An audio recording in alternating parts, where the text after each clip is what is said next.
Good afternoon. How are you, sir? I'm good. I'm happy and absolutely thrilled to be here. I think this is a wonderful day. I've really enjoyed the talks I've been listening to, and what a fabulous thing to do. Congratulations, and not surprising for an organisation like BRAZ TESOL, which is one that I've had such a wonderful time being a visiting part of on many occasions. Well, when we were setting this up, Enrique said, you know, you're one of the closest guys with BRAZ TESOL, and you've always been very supportive, and you were the person that we wanted. So I was very pleased when you said yes, and it's a great honor to have you here. Thank you very much. So I was going to introduce you as a singer, songwriter, guitar player with a new CD out who knows a little bit about English. Um, so is the CD available? It is indeed, but I'm going to post on social media how to get it. It's not quite on iTunes yet, but it should be in a couple of days. Okay, great. Well, I'm looking forward to that. And if you happen to write something about English too, maybe I'll take a look. Okay. Thank you. All right. Well, again, thanks for being here. And, you know, need no introduction, especially in Brazil. So I'm going to give you the timer. You know, you have the controls on the bottom, left-hand side, and take it away. All yours. Okay, so I've only got 10 minutes, so I better be quick. I went to see a film called Hidden Figures. You may have seen it. If you come out of Hidden Figures, you've got a smile on your face. It's about women of color who worked for the NASA space program in the United States and whose stories up until now have been hidden, hence Hidden Figures. And of course, it's also called Hidden Figures because they were mathematicians. The actresses, left to right, are portraying the woman who became the first ever woman of color who was a space engineer. The woman in the middle was the mathematician who worked out how to get people back onto Earth through re-entry through mathematics, and the woman on the right was the first woman of color who was a supervisor at NASA. And the woman in the middle is called Katherine Johnson. And of course, being me, when I'd seen the movie, which I really enjoyed, I Googled her and I found an interview with her. Now, she's 98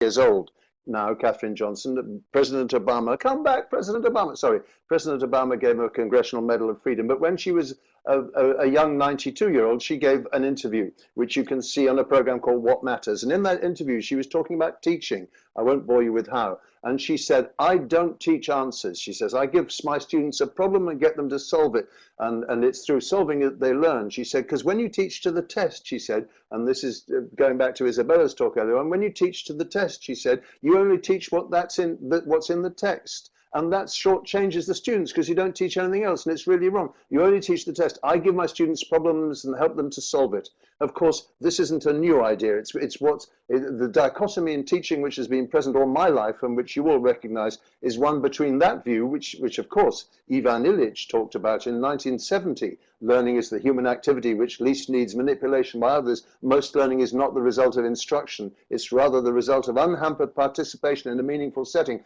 That's the kind of thing Sugata Mitra says, where he says, we don't need teachers, we just need people to ask students intelligent questions and put them in little groups around a screen with Google, and they can learn by themselves. So in the left-hand corner of my boxing ring, we have Katherine Johnson, Ivan Illich, Sugata Mitra, people like that.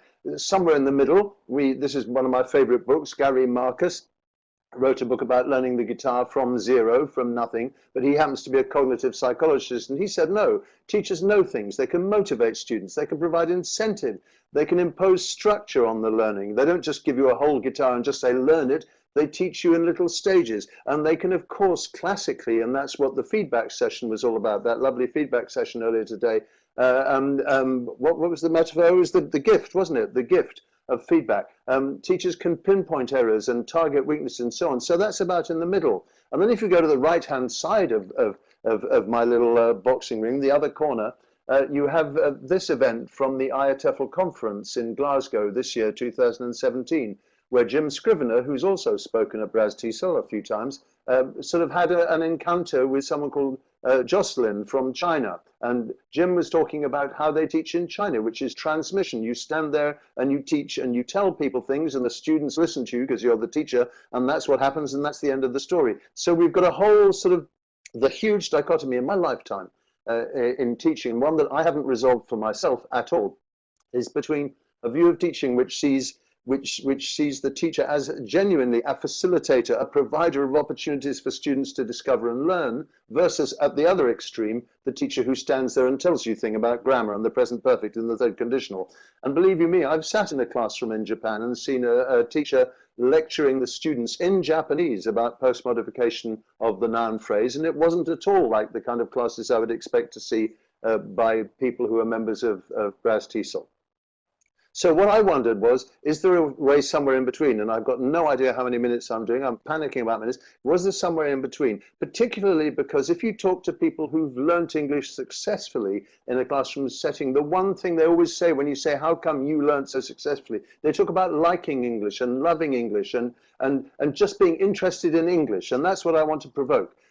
So here's a little halfway house, and it's oh, by the way, my reply to people like Sugata Mitra are these quotes from Ken Robinson, which this is a slide from a wonderful talk by Sarah Mercer at this year's EFLtalks conference. There's no system in the world or any that is better than its teachers. They are the lifeblood of the success of schools. What can we do? Here's a story I've been using. Once upon a time in Spain, there was a little bull and his name was Ferdinand. All the other little bulls where Ferdinand lived would run and jump and butt their heads together, but not Ferdinand. He liked to sit just quietly and smell the flowers, and his mother worries about him, and she says, why don't you play with the other bulls? And he says, no, I like it better here where I can just sit quietly and smell the flowers. His mother saw that he was not lonesome, and because she was an understanding mother, even though she was a cow, she let him just sit there and be happy.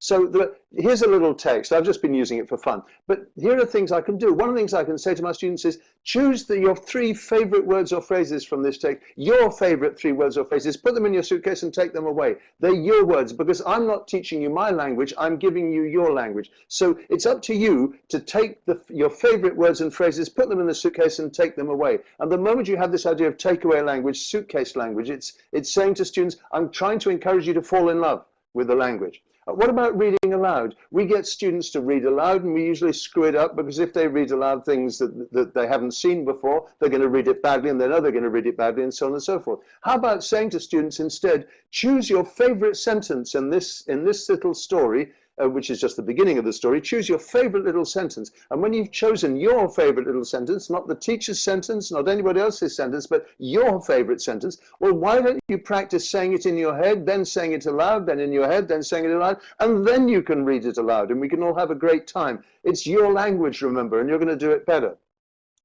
We can get students but something that Adrian Underhill is very strong about, which is that getting students to do pronunciation in their head. So, for example, why don't you read that paragraph? We don't have time because I'm running out of time. Why don't you read that paragraph and find any word in that paragraph which, if you speak British English like me, has the sound like up, and they read through that, and as they read silently, in their heads, there's this massive noise, which is the noise of the pronunciation of English. And it's fantastic because it's all about them and what's happening in their brains. I'm not teaching you, I'm getting you to do things.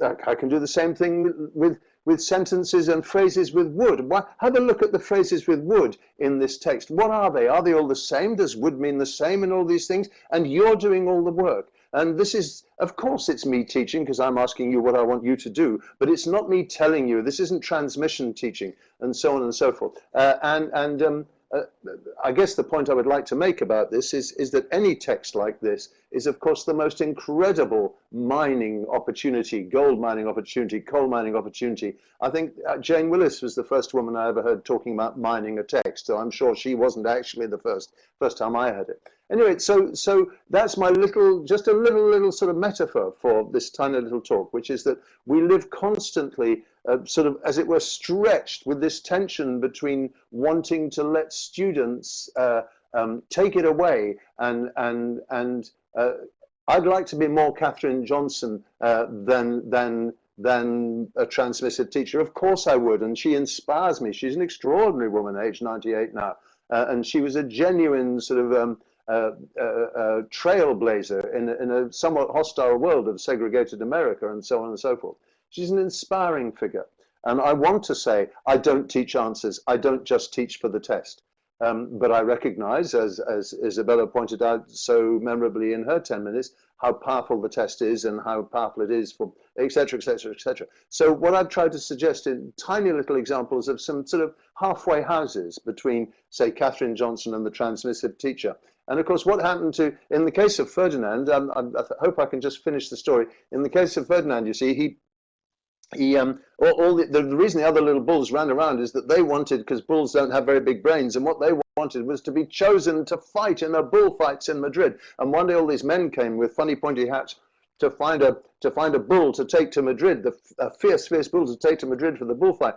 And Ferdinand said, well, they're not going to choose me. So he went to his favorite little tree under a cork tree in the pasture, and he sat down. But instead of sitting down on the grass, he sat down on a bumblebee. Well, God, if a bumblebee sat on you, what would you do? Wow, did it hurt? And he jumped around and he snorted and he pawed the ground and he stuck his horns around. And of course, the men from Madrid saw him and they said, that's the bull for us. And as you can see in this wonderful little illustration, they took him off to Madrid. And there was a big parade and everyone walked into the bull ring. And there were all these beautiful women with their hats, with flowers in their hair, and the men, and there was a band, and there was a procession.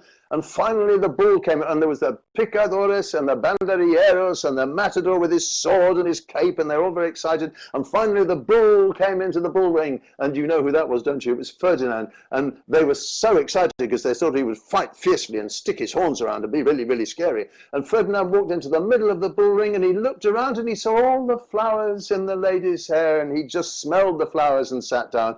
So they had to take him home, and now he's sitting under his tree smelling the flowers. And I've made a complete mess of that story because you do need a little more than 2.5 seconds to tell it, but it's the most beautiful story of Ferdinand the Bull. It was written by Munro Leaf in about 1950 or something like that, and Daphne, thank you very much, has just posted it up. So that's basically my little talk. We live somewhere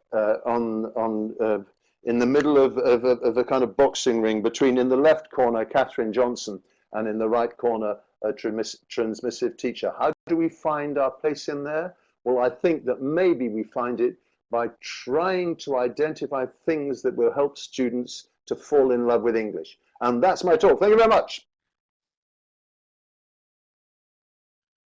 Wonderful. And thank you for not making me have to cut you off. I don't think I've ever talked so fast in my life. It was great. I've never heard you speak that quickly in my life. Okay.